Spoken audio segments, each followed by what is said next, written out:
This is Ari Koretsky, and welcome to Jews You Should Know, introducing the broader community to interesting and inspiring Jewish men and women making a difference in our world. Some are already famous, some not yet so, but each is a Jew you should know.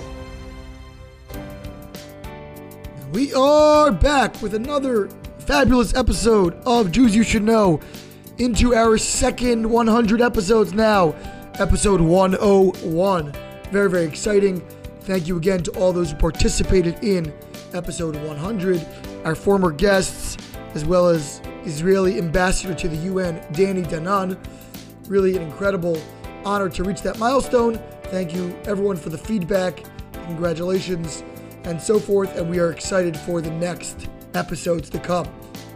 Today we're going to feature someone who has had a major impact on my life, actually, and on the life of many of my students over the 16 or so years that I've been doing the work I have for MEOR at University of Maryland.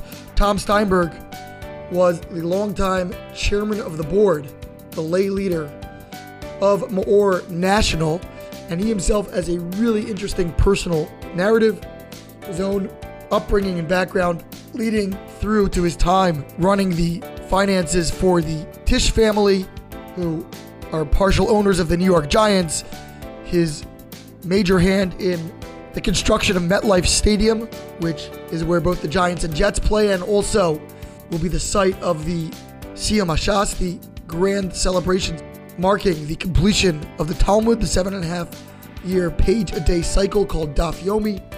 And so this is a really, really wonderful opportunity to speak with Tom. I'm releasing it today specifically because if you're listening to this in real time, which would be on December 10th or 11th of 2019, this is our annual MEOR campaign, trying to raise vital funds for the work that we do on campuses across the country. And so if you have benefited in some way from this podcast, or just the spirit moves you to do so, please feel free to contribute at olamigiving.org/MEOR Maryland.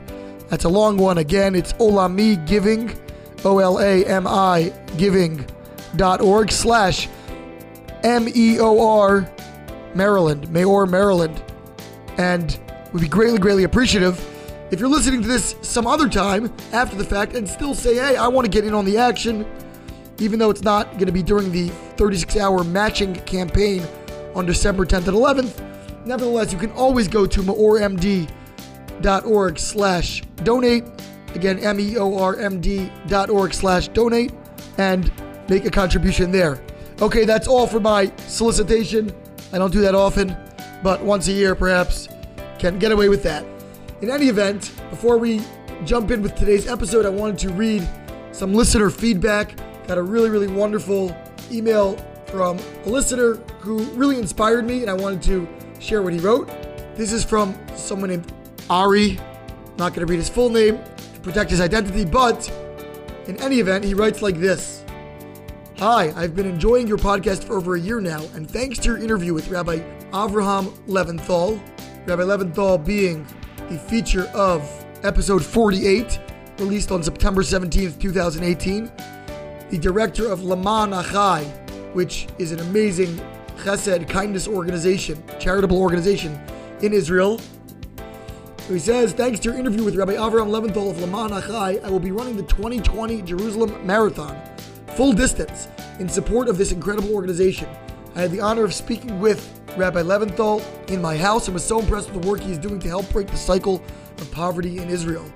I am a seasoned marathoner, and the Jerusalem Marathon has been on my bucket list since its inception. With my daughter in Israel for her gap year, I decided that 2020 would be the year I would run the race. I wanted to thank you for introducing me to Rabbi Leventhal and to Leman Achai. Keep up the good work. What an honor to get an email like that. And anytime we can introduce people to the incredible work of so many people who we are featuring, that is the apex of accomplishment for this podcast, to bring wonderful individuals and their work to the attention of the broader Jewish public. And at times people may choose to act on that, get involved, and make a difference in many people's lives. So thank you, Ari, for sharing this wonderful email with us. A reminder again that I am now available for speaking engagements. If you'd like to bring me in as part of a podcast speaking tour, Tales of a Jewish Podcaster, to a synagogue, a youth group, special interest group, and so forth, please email jewsyoushouldknow@gmail.com. Also there for any comments or feedback. Follow us on social media, Facebook and Instagram, at Jews You Should Know spelled out fully, or Twitter, Jews You Should Know with the letter U. And now, to our conversation with MEOR National co-founder, longtime chairman of the board, and by the way, recent 2019 National Gala honoree, Mr. Tom Steinberg. We are here with Tom Steinberg, a longtime businessman, philanthropist. I would call him a volunteer, but that would vastly understate the roles that he's played in different Jewish organizations. In particular, the Jewish organization closest to my own heart, MEOR, where Tom was the chairman of the board for over 10 years. And we're going to get into all of that. But how are you, Tom? Great. It's wonderful to be here with you today, Rabbi Koretsky. Likewise, thank you so much. And unlike some of the, or I would say most of the interviews I do, where the subjects are new to me, in this particular case, Tom is someone that I've worked with for many, many years, until very recently when he was the co-founder and chairman of the board at MEOR. And so I know a lot about the story, and our listening audience is in for an incredible treat today. And speaking of that treat, Tom, let's jump right in and start from the beginning. Tell us where you are from and a little bit about your early upbringing. I'm from Los Altos Hills, California, which is right near Palo Alto in the heart of Silicon Valley.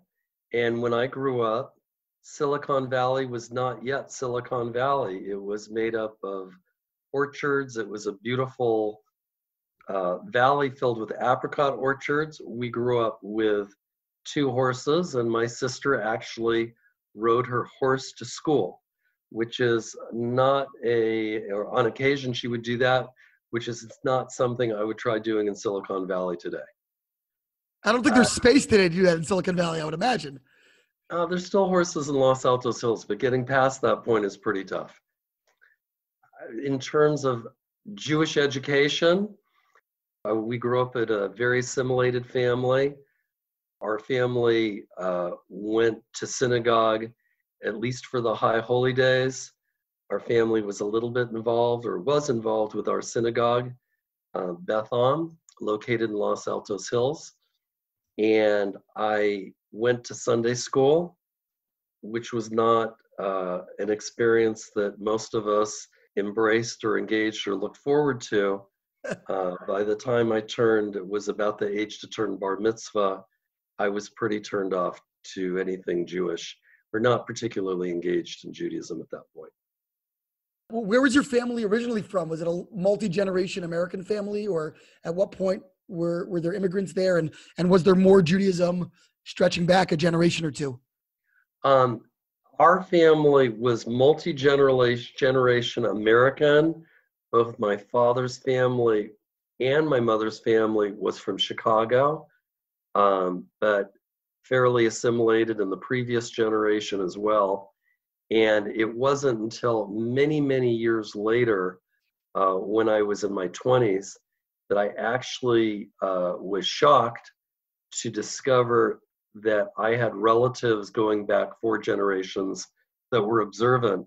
And with that diary were some pictures that just shocked me, because it seemed so far removed from anything Jewish that I had ever been exposed to before. Where were those relatives located? Were they also American, or? Going back to 4 generations on my mother's side, 3 or 4 generations would have been Poland near Bialystok, and my father's side from the Caucasus, from White Russia, Kiev, and some other places. Have you ever gotten a chance to go visit the Poland side on a MEOR trip or something like that? I did, yes. And it's exciting to see when you grow up and it's so far removed. If you grow up in Los Altos Hills, California, and unless you work out at chances are you're not going to immediately identify with any long-lost relatives that you would find in Białystok, Poland.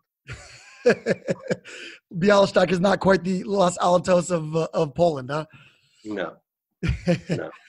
So where did you go early on? It sounds like, again, this fairly assimilated, typical American upbringing.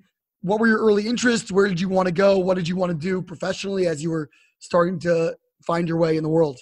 Well, I'll tell you, I wanted to get a good education, but not the way the parents wanted me to. The best educational alternative that they thought was available at that time was actually a Catholic Jesuit high school in San Jose, which was called St. Robert Bellarmine College Preparatory. And they had excellent athletics and excellent academics. They'd won the California State Football Championship several years. And with or without my blessing, off I went to St. Robert Bellarmine College Preparatory for high school, where the school was 98% Catholic. There was in my class 4 Jews. There were the Corinson twins, Larry Wiseman, and myself. And wouldn't you know it, as it turned out that the president and vice president of the senior class of St. Robert Bellarmine College Preparatory both turned out to be Jewish. That's good fodder for some conspiracy theories, right? Absolutely. I don't think we could have mustered a conspiracy. There weren't enough of us. What was your experience like there? Was it a culture shock for you, or did you enjoy the time in that school? It was a total culture shock because it was an all-male school. At that time, the majority of teachers were priests, that actually many of which wore, robes. There was Catholic symbolism in every room. And while they were very respectful, many times something would be discussed of history or religious content, and they would turn to me when I was all of 14 or 15 years old, and the leader or teacher or priest would turn to me and say, "Steinberg, now you explain to the class the Jewish view of this." And I would be clueless, would have nothing to say, and could not find a rock big enough to climb underneath. Did that make you want to learn more about Judaism or to run away from it? No, I at the time it did not make me want to have anything to do with religion. But I think in the long run, what was very interesting is going to a Catholic school taught me that I was different. I was made very much aware that I am different, that I had a different identity. And whether I was aware of that or wanted to accept that or, would acknowledge that, it was clear to me that I was different. And so it turned out that was probably a very important factor later on in life. It's also interesting to note that one of the other 4 Jews in that class later on in life decided to adopt an observant lifestyle. And that was Larry Wiseman. He went to Harvard Law School and somehow became observant later along the way.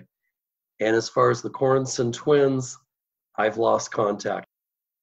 But I think it is very interesting that going to a Catholic school helped make us aware that we were different. Interesting. Are you still in touch with Larry? No, unfortunately not. If he hears this, maybe he'll be in contact. All right, Larry, if you're listening, try to reconnect with Tom. So you were in this Catholic high school, and again, sort of disconnected and maybe even disillusioned Jewishly. What were your early professional aspirations? As I recall, your father was a well-known architect. Is that correct? That's correct. My father was a very well-known architect and did many of the iconic homes and buildings in Silicon Valley in that area. And my mother was one of the first female law students at Stanford Law School. She was there with Sandra Day O'Connor, and actually went to work after law school for Santa Clara County, became the first female supervisor there, got involved in politics, and actually designed and put together the overall general plan for Santa Clara County and Silicon Valley.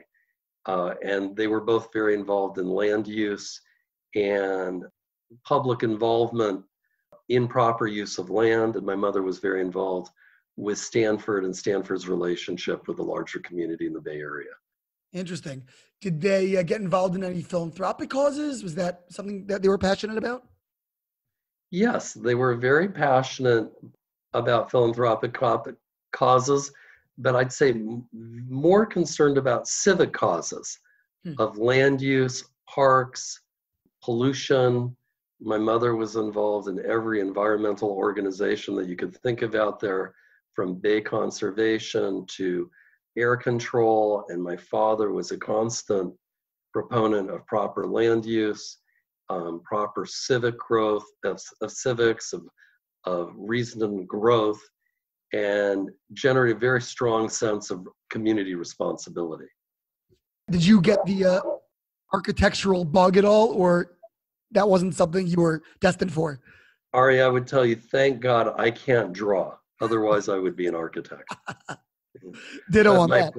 My brother actually took over the practice and grew it substantially and expanded it from the Bay Area to a national firm, and then to China International, and became a firm of about 150 to 200 architects. So he really grew it and had a lot of talent. And I'd say if I could draw, I'd probably do that. But as I could demonstrate, if this was a visual presentation, there's no talent whatsoever in that area. So what did you want to do? I was interested in business. I think an area that I was more talented in was numbers, and felt like I had some capability in that area. And so when I left high school, I went to Yale for college with the idea that I would always live in Northern California, because why would anybody want to live anywhere else? And I thought I'd go for 4 years and see the East Coast and just see how the other rest of the country lived. And I remember going to Yale and thinking, wow, there's so many Jews here. Where did all these Jews come from? I didn't even know this many Jews existed in the world. You know, they were all over the place. And that was a real shock for me. And it was interesting, while I was at Yale, not once did I go to the Hillel there. Not once did I go to the kosher kitchen. And of course, there was no MEOR at Yale at that point. MEOR had not been created. So I was completely devoid of any Jewish content, educational or otherwise, while at Yale. And yet you felt like it was very Jewish, right? It sounds like you really sensed that you were around a lot of Jews, even though you weren't involved in any organized Jewish community. Yeah, I was totally surrounded by Jews. Totally surrounded by Jews. How did you even know that everyone was Jewish? Was it a part of kind of the culture there? Well, there was like Cohn and Lipschitz and Miller, and it was pretty hard to miss. And there was no small percentage of people that came from New York City and Long Island. And, you know, there were a lot of Jews there that were Jewishly educated, Jewishly involved. They were, by my standards, they were really religious. And so this was really like... I mean, some of them even knew Hebrew. Go figure. So this was really like the polar opposite of your high school experience, in a sense. Yeah, I would say that would be absolutely true. And in fact, I can tell you, I don't think there was a single Jesuit priest that I had a conversation with at Yale the entire time I was there. You had your fill in the years before. I think so.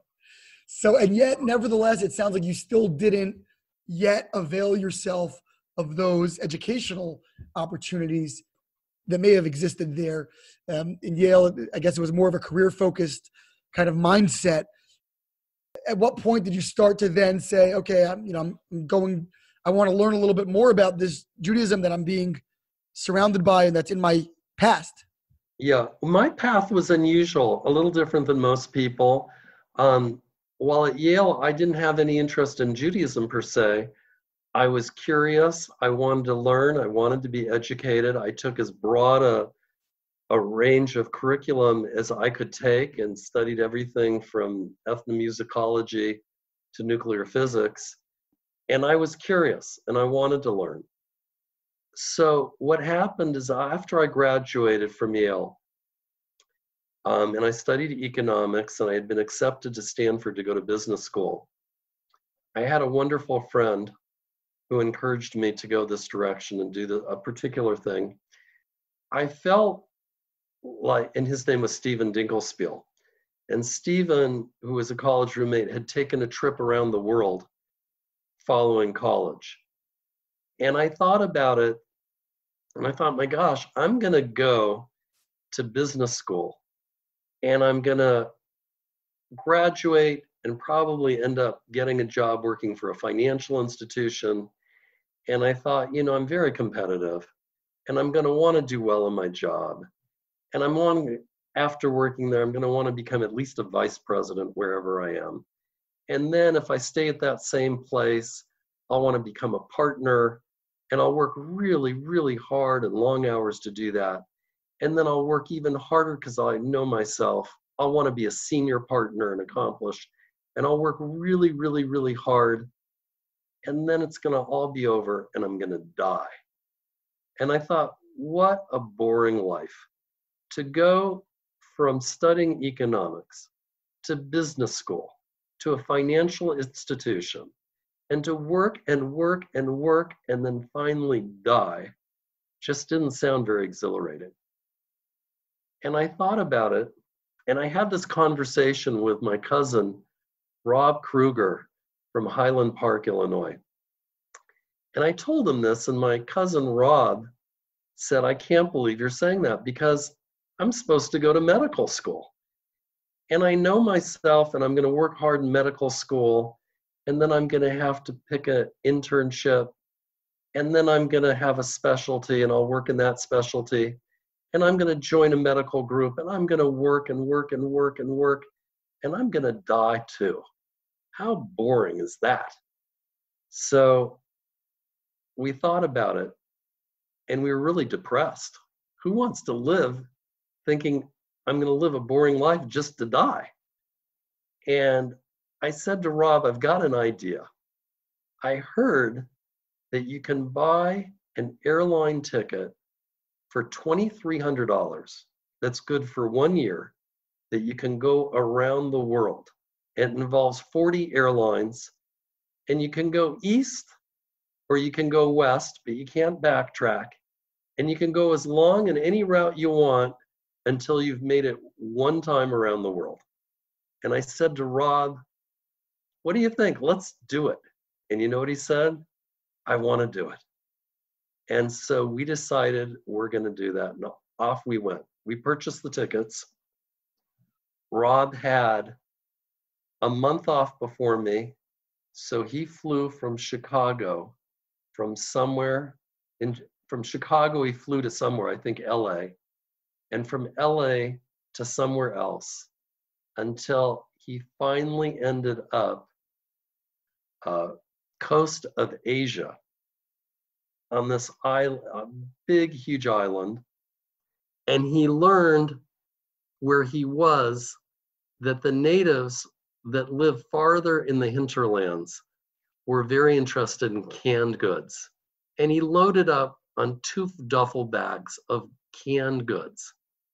And he took them and traded them to go farther and farther upriver until finally 2 weeks later, he was hunting wild boar with dogs and spears, having the time of his life.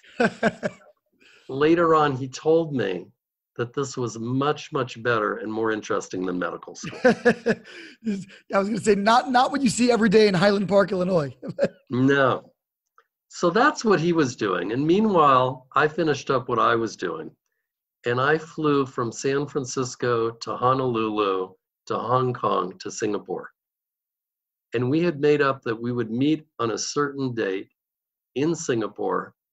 And we finally got there, we met, we saw each other, ran and hugged each other, And we couldn't believe it. We had a whole year to travel together, and we were so excited.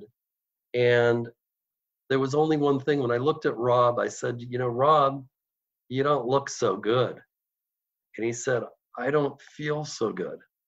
And the problem was that he had been eating wild boar for about a month.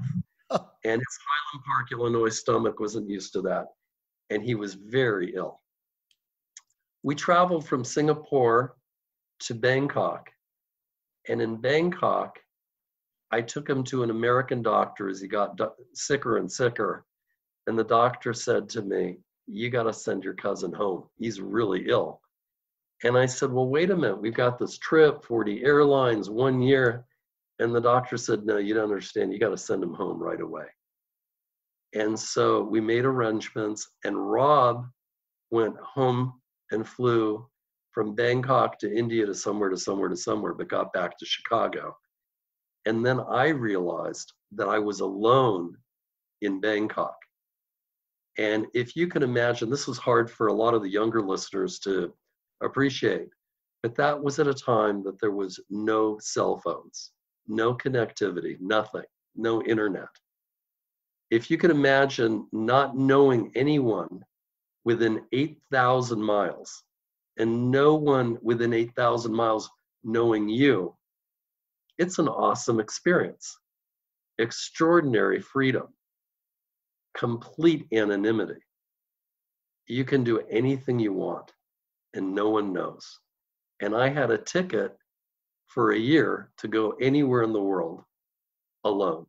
And that was the situation I was faced with. So here I was 24 years old at that point, and I had an opportunity to go anywhere, and I traveled everywhere. I went into above Thailand or north of Thailand into what was then Siam. I went into Laos.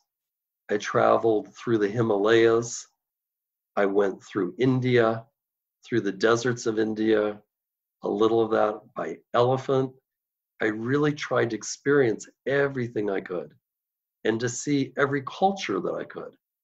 And it was a lot different than Los Altos Hills, California. And I got exposed to things that would have been unimaginable if I had stayed in the United States. Examples would, as a Jew that studies the Talmud, some of the Talmud identifies issues of avodah zorah, of idol worship. Idol worship seems pretty foreign to the Western mind. Well, I wandered in to a city when I was past in the jungles north of Thailand, and they were doing a ceremony that was a sacrifice to the harvest god. And they were taking animals and sacrificing it to the harvest god. And I was in a country where I was pretty much the only white man and was concerned that they not sacrifice me to the harvest god. But it was pretty extraordinary to see what they did and what their beliefs were. And there are parts of that area of Asia that are at least several hundred years behind us, very, very primitive, polytheistic systems. I also had the opportunity to learn mantra and meditation in Nepal and in the Himalayas, and had a chance to learn a little bit about what that process was like. And I was invited to go to Mumbai and study Buddhism and to learn about some of the tenets of Buddhism. And it was a very expansive, wonderful exposure to how many other thought systems exist in this planet. What was interesting is that as I traveled, I learned and I was curious, but none of it necessarily identified with my inner self, where I felt, aha, this is where I belong. And so when I continued to travel west and eventually make my way past India and to come to Israel, when I was approached or had the opportunity when I was at the Kotel in Jerusalem. And when it was asked, do you want to sit in a class on Jewish philosophy? I said, sure, why not? Because I've learned about Buddhism, I've learned about mantra, I've learned about polytheistic systems, and I've learned about just primitive who knows what. So it was really interesting. I was introduced to a class in something called Ethics of the Father, Perky Avos. The person teaching that was a Rabbi Tom Meyer, and he had an extraordinary way of introducing the class, or introducing Ethics of the Fathers. He said that the leader of the Jewish people in each generation would record the greatest piece of wisdom that his generation had to offer up to the Jewish people. And that Ethics of the Fathers was a collection of the greatest wisdoms of each generation that was handed down to the Jewish people. And when I heard that, it really struck a bell, because it hit me that everywhere else in the world I had been, that it was always the same story. One nation was interested in conquering another nation. And if the offending nation was successful, they just absorbed the other nation. And if they lost, the other nation would absorb them. But it was all about expansion and power and conquering. And I realized that the Jewish people were totally different. The Jewish people were not interested in conquering other nations. The Jewish people were interested in conquering wisdom. And that was fascinating to me, because I too wanted to learn wisdom. And I thought, well, maybe I'll stay here and see if I can learn a little wisdom.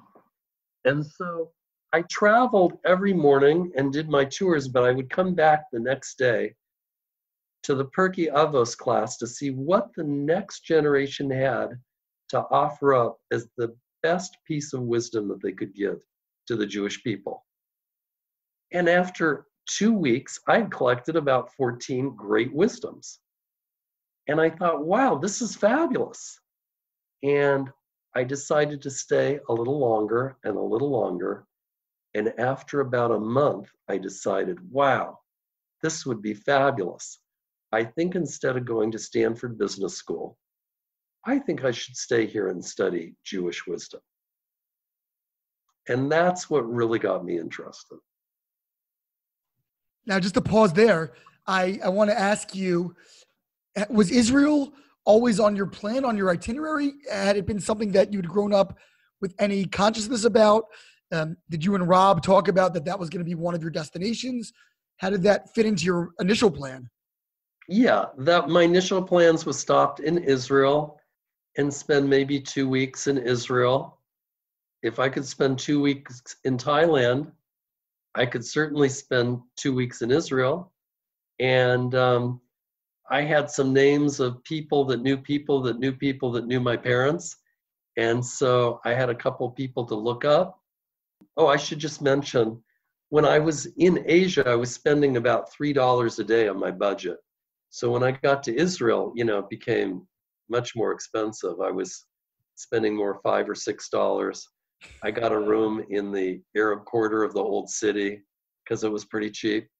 And so, yeah, I had planned to go to Israel, but I never planned to do something like study Torah.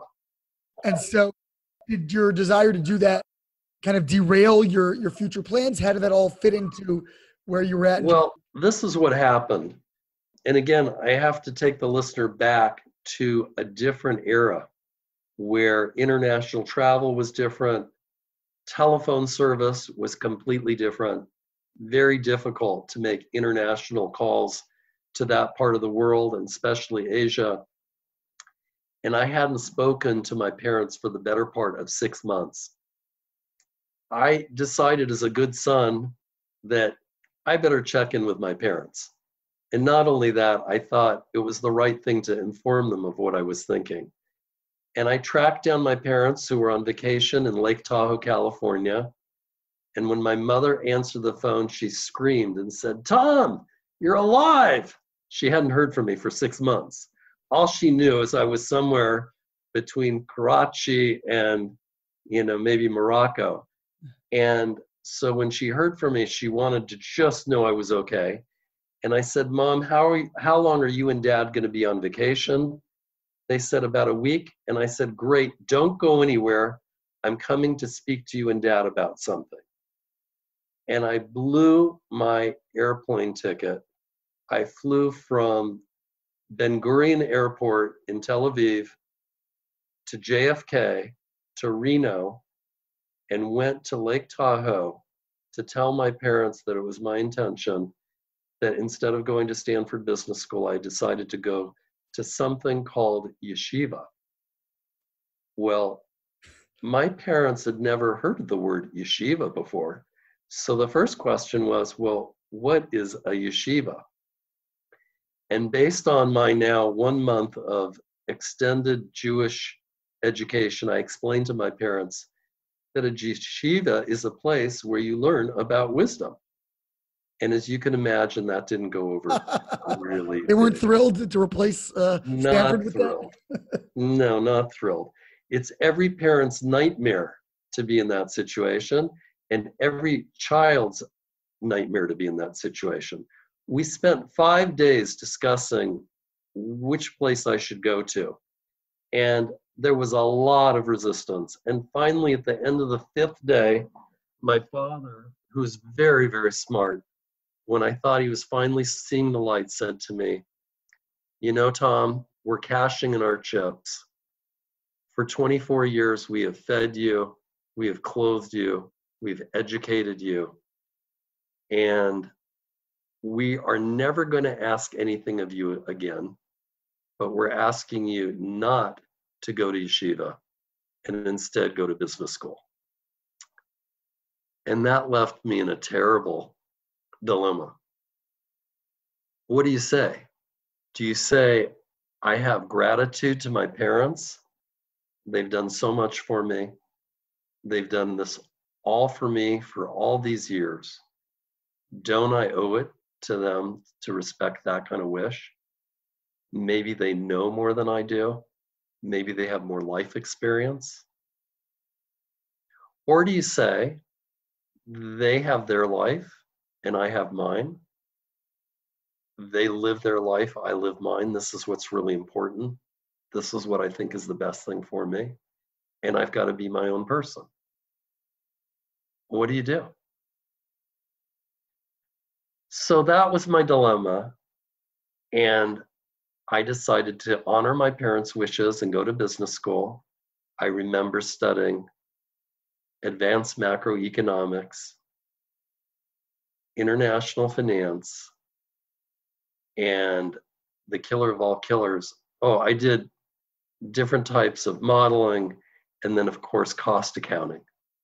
And I thought, oh my gosh, I could be in Jerusalem learning about the soul and its infinite connection to the worlds above, or here I am studying cost accounting. Talk about a contrast, yeah. Yeah, it was a real Talk contrast. about making an accounting. Also. Anyhow, what that did, and Stanford Business School, of course, was a fabulous experience with fabulous people, but it did not fulfill. It was fabulously growthful and interesting in terms of learning about finance and venture and great people, and gave a foundation for my future business world. But it didn't satisfy the soul's desire to learn more on a spiritual plane of what was really important and motivating me internally. And so I decided when I'd finished business school that I would go back to Israel and try to see what was motivating me and what that experience had really been about. And it's when I went and I finished business school and I was accepted at Goldman Sachs in New York for investment banking following business school to work in New York, that I had made up with them that I wouldn't start for about a half a year. And I went back to Israel. And that's when I met Rabbi Errol Gershenfeld, who's now running both Mechon Shlomo and Mechon Yaakov and MEOR. And I was just awed by his knowledge and his wisdom and awed by how much he knew about how to navigate the conflicts in the world, and his ability to take the Talmud and ancient Jewish wisdom and convert that to extraordinary practical knowledge that it would help me work through all aspects of my life. So that's how I got interested. Incredible. And so now you did this 6 months, and then you went back to Goldman Sachs and worked there for a while. Finance? I worked in investment banking for 4 years, and I worked with a specialty in real estate. I remember my first year at Goldman Sachs, I traveled to 26 states and over 100,000 miles. And I worked my brains off, and I learned a tremendous amount. But what I tried to do in the mornings before I started work was to, even if it was for 5 or 10 minutes, to learn some piece of Torah, something. And what that meant is that no matter what happened in the course of the day, I would have done something that was spiritually fulfilling and meaningful as a balance to everything else I was doing during the day. The other thing that I tried to do, or that I did do, and it was a very concerted effort because there was no one else in investment banking doing this at that time, is I kept Shabbos.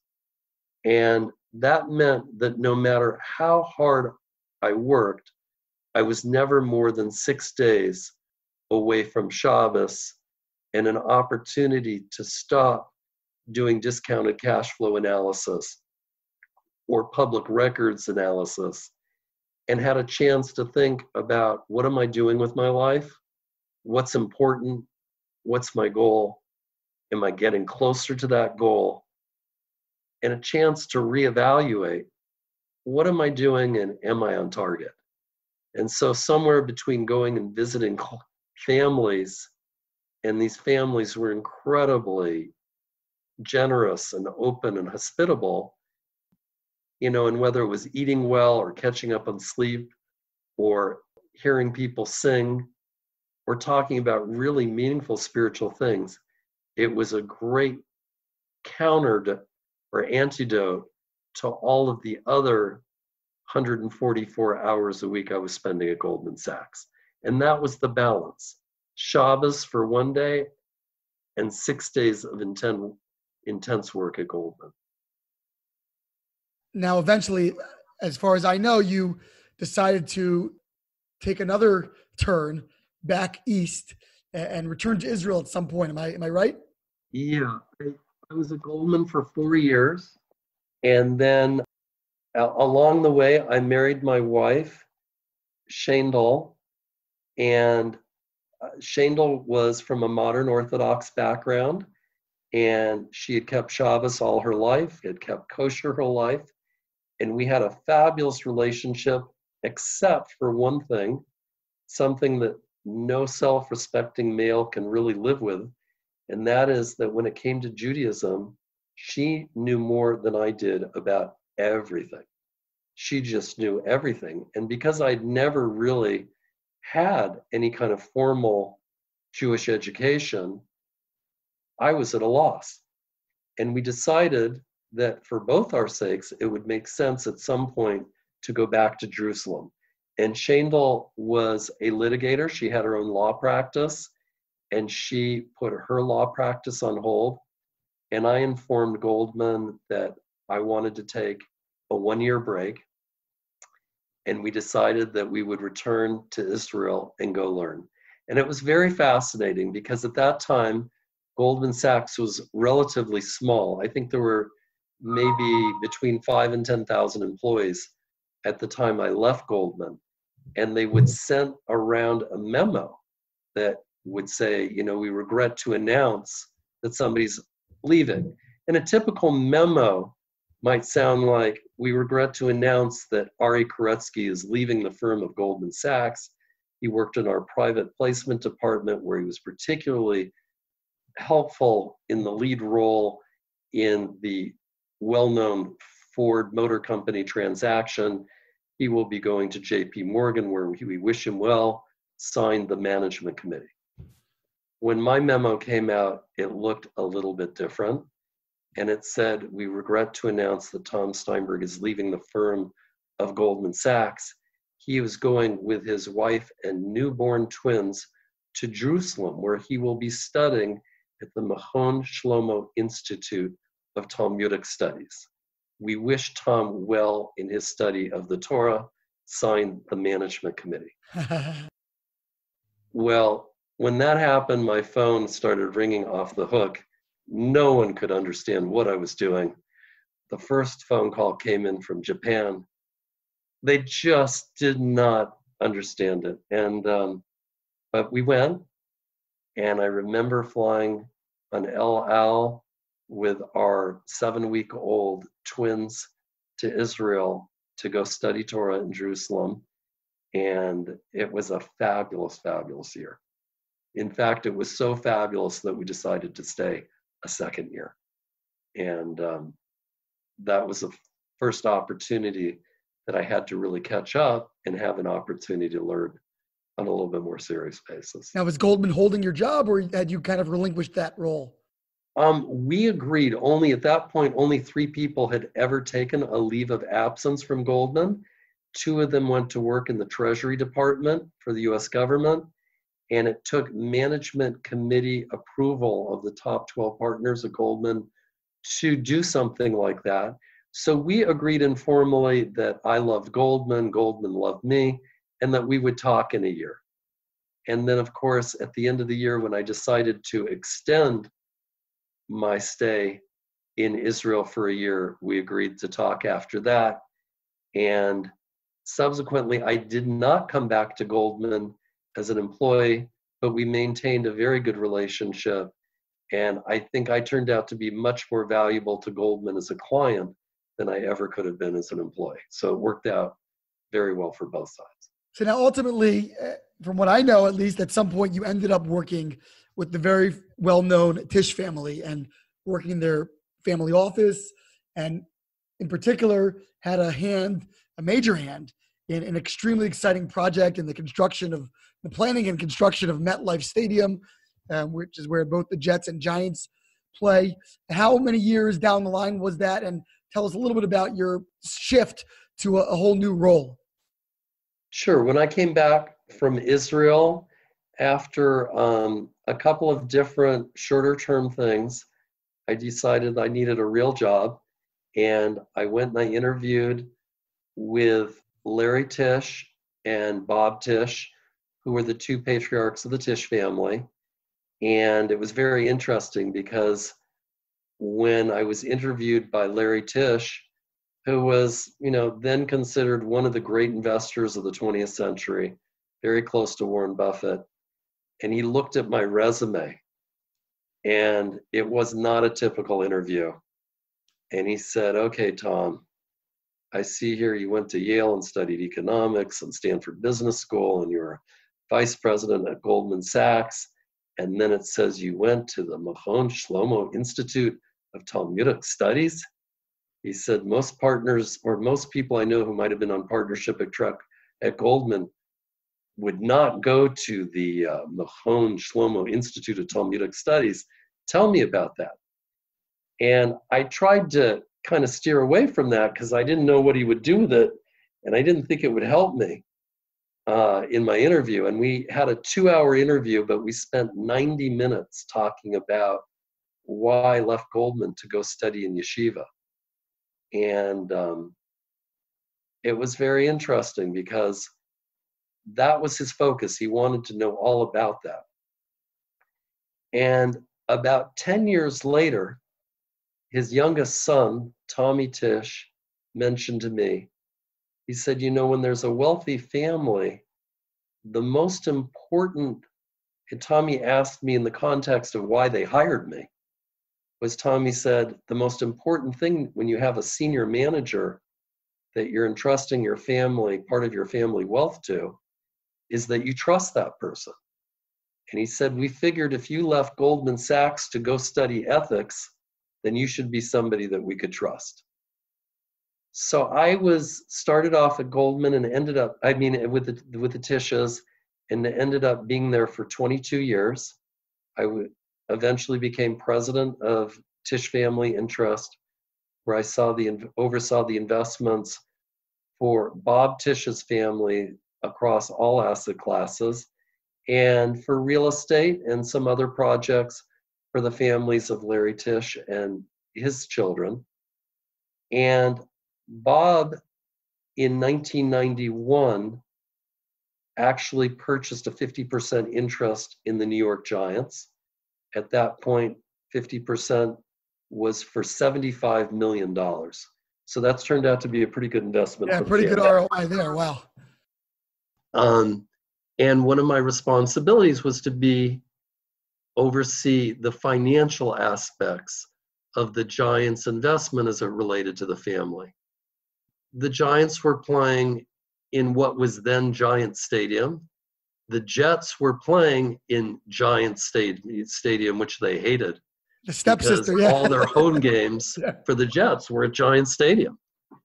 In addition, the economics of the stadium were very poor for the teams, and the stadium was owned by the New Jersey Sports and Exposition Authority that had no incentive to really grow the revenues at the stadium.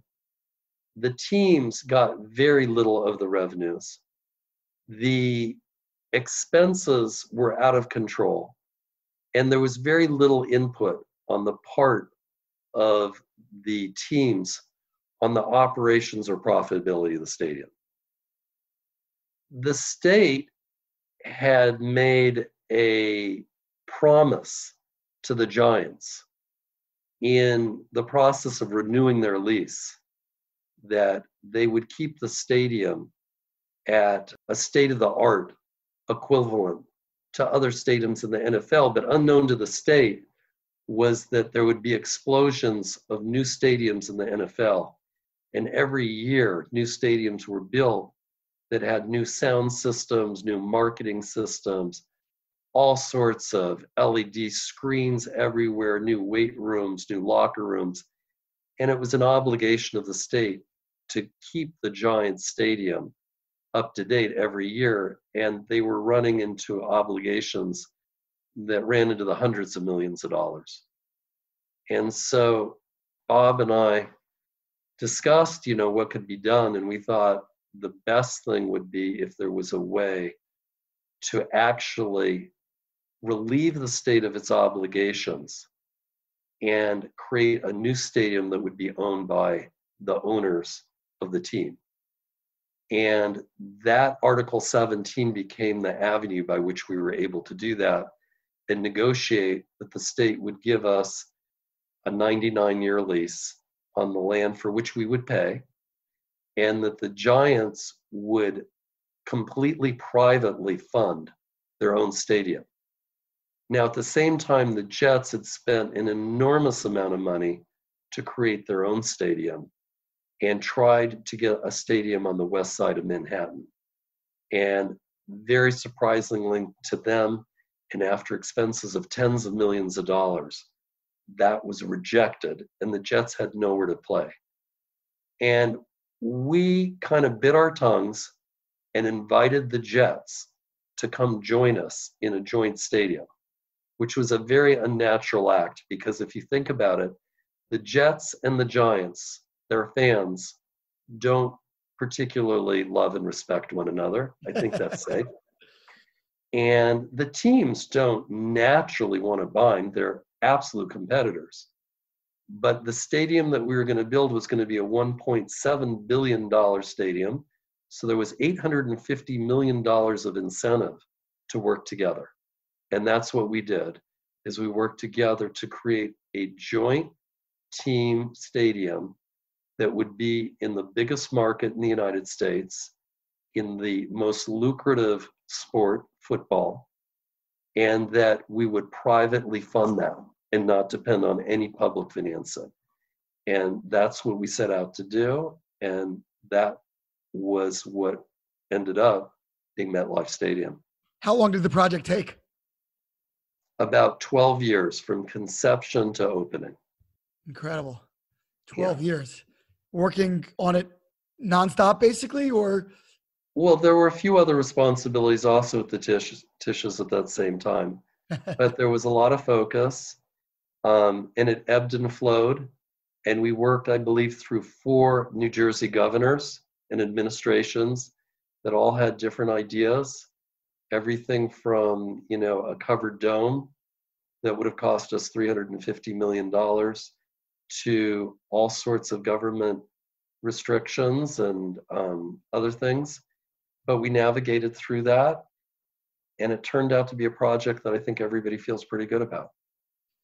For those familiar, there's a major Jewish event every 7.5 years that takes place at MetLife Stadium, at least did take place almost 7.5 years ago, and is coming up again this January, and that's the celebration of the completion of the Talmud. Is that something you could have ever imagined would have been the recipient of your efforts going back all those years? No, but I couldn't be more pleased, because the study of Talmud is a fabulous activity. And when you think about it, 90,000 people coming together to celebrate the completion of the study of the entire Talmud, which is studied by hundreds of thousands of people around the world every day. When you're there and you experience 90,000 people celebrating that together, it's an extraordinary feeling. It may be the largest collection of Jews since the Second Temple era. And the fact that they come together to celebrate the study of Torah is just awesome. So yes, it's a fabulous feeling, and extremely gratifying that it takes place at MetLife Stadium. Tom, tell us a little bit about some of the causes and interests you've gotten involved with. Obviously, at some point, you joined together with your erstwhile longtime teacher and mentor, Rabbi Gershenfeld, and formulated a MEOR, which is, very close to my heart, of course, where I've spent my entire career.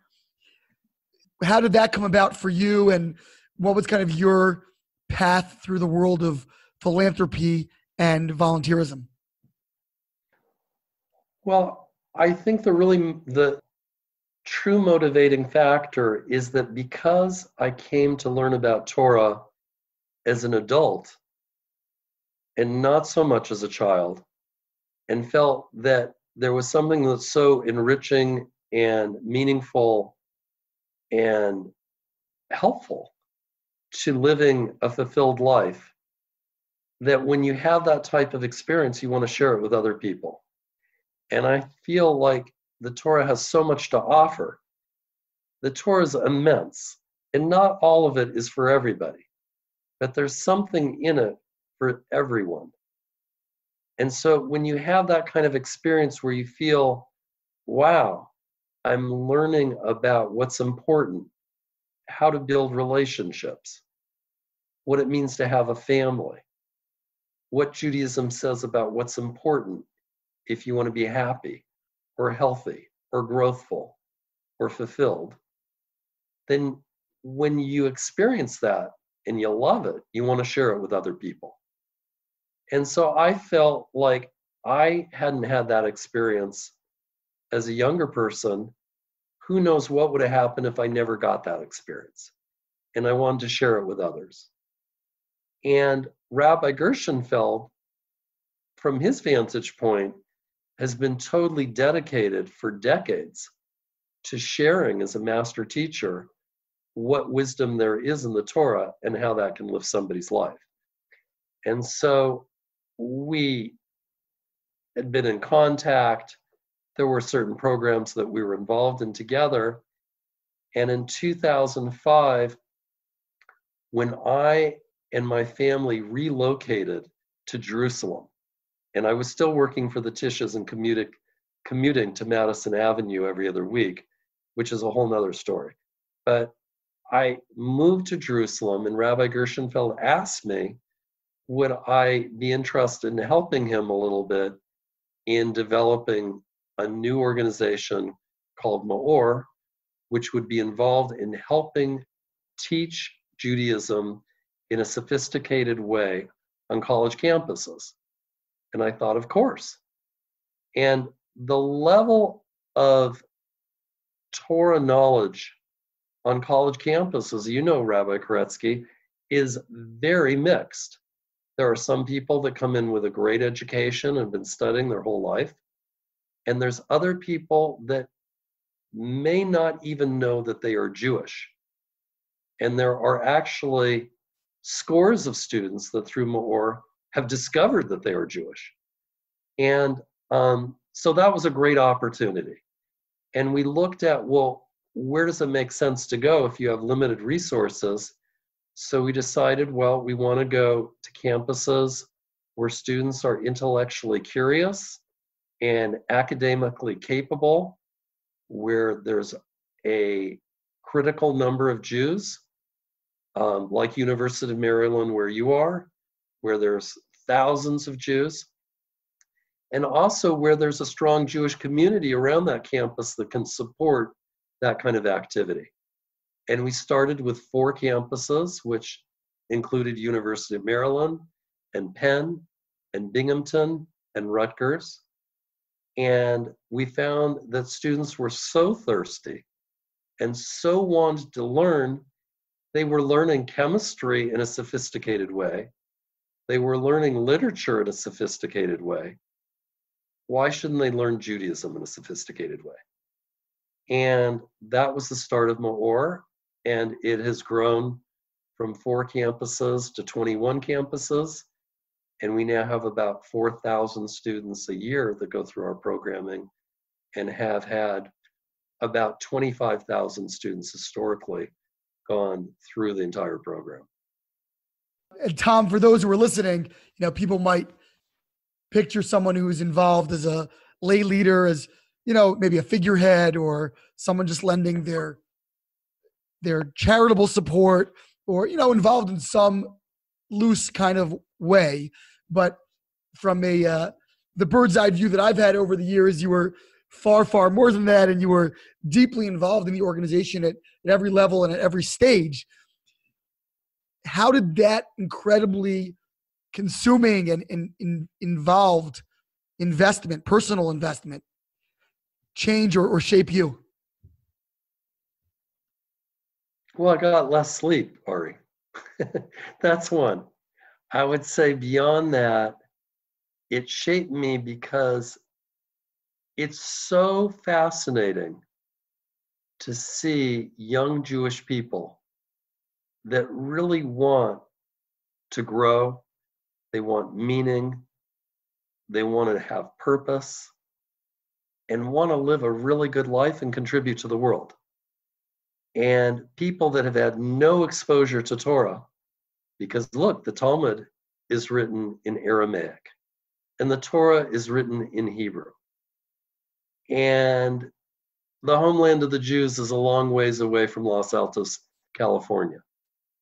But when people are properly exposed and see what the Torah has to offer and how its principles are timeless, and it can help them in their everyday relationships, right in their dorm room, it's amazing to see how people react and relate to it.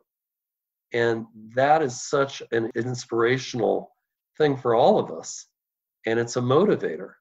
And the more we saw how people responded to it, the more we wanted to get involved.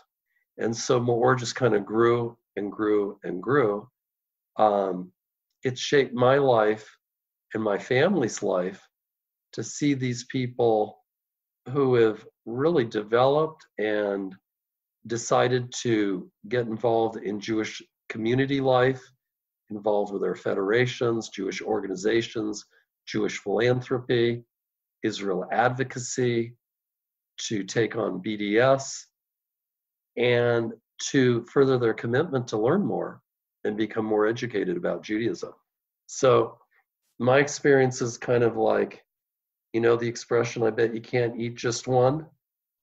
When you learn Torah, if you learn it properly, you want more, and hopefully it turns into a lifelong process. Tom, what are you doing today that as you alluded to, you moved to Jerusalem a number of years ago. You were commuting back and forth to Tisch for many years and ultimately moved on from that. And although maintained a very close affinity to MEOR. You have stepped down as the active chairman after many, many years of that. So where are you today? What are you doing professionally and philanthropically in terms of your own time and so forth? Professionally, I have a small investment firm called TS Partners, where I invest in real estate and private equity and ventures with a dozen or so families that are interested in investing with me in various projects. In terms of time, I'm trying to spend more time with my family, which has expanded since the time the MEOR started. And educationally, you've got to believe in your product. And if I tell other people that it's a good thing to learn Torah, I got to do that for myself. And I finally take some time and I try to increase a little bit my own study of the Torah and teaching and with some students and be involved with some students and try to be a little bit of a mentor and develop some students. And by the time I do that, it's already been a full day. Well, I could say you certainly deserve a little bit of that personal, attention to yourself after so many years of giving to others. And it's really an honor to hear your incredible journey, your story, which is a worldwide adventure and a spiritual adventure, a business adventure, and really, I think, has something for many, many people from all walks of life to relate to and draw inspiration from. So thank you so much for sharing your life story with all of us, and wishing you all the best and strength as you move forward. Thank you. It's a pleasure to have spent the time with you. Everything good to you. This has been Ari Koretsky on Jews You Should Know. Please visit us at JewsYouShouldKnow.com and subscribe at iTunes, Stitcher, or wherever you consume podcasts. Find us on social media at Jews You Should Know. If you'd like to become a supporter of this podcast, we would greatly appreciate that, and you can do so by visiting patreon.com. That's patreon.com/Jews You Should Know. Finally, if you have enjoyed this podcast, please leave us a review so that we can continue to grow and introduce many more people to Jews You Should Know.